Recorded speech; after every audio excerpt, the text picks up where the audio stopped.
Siapakah orang yang terhalang dari kebaikan? Dialah orang yang terhalang dari ketaatan kepada Allah.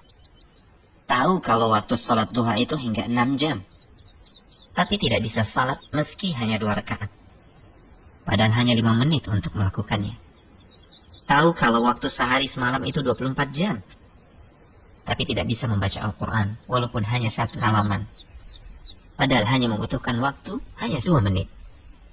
Tahu kalau lidah itu tidak bertulang dan tidak mudah lelah, tapi dia tidak gunakan berzikir kepada Allah. Tapi kalau untuk komen tentang orang lain atau ustadz atau bahkan tiang listrik, semangatnya luar biasa. Begitulah, kehidupan dunia ini akan terus berjalan dan manusia akan terus lalai kecuali yang Allah rahmati. Ayolah, sadarkan diri. Ingatlah waktu yang berlalu tak akan pernah kembali lagi. Mari persiapkan sebaik-baiknya dengan amal. Semoga Allah merahmati kita semua.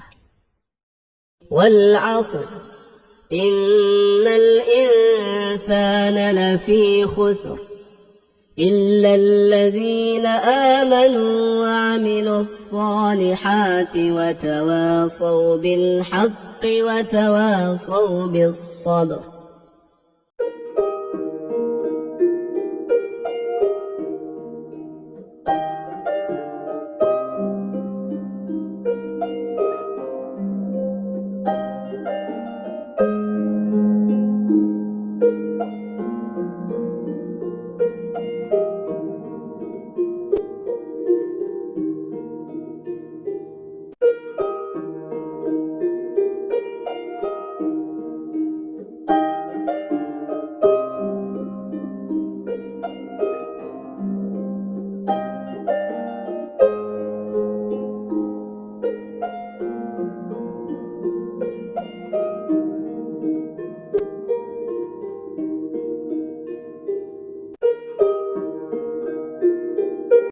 Bahkan berapa banyak ya orang-orang yang tidak mampu melakukan ibadah gara-gara dosa. Nanti ketika kita di Arafah, kita akan lihat, bukan cuma di Arafah, ketika kita tawaf, ketika kita sa'i, di tempat sa'i berdoa, ada orang yang bisa berdoa ya, dia berdoa sampai nangis.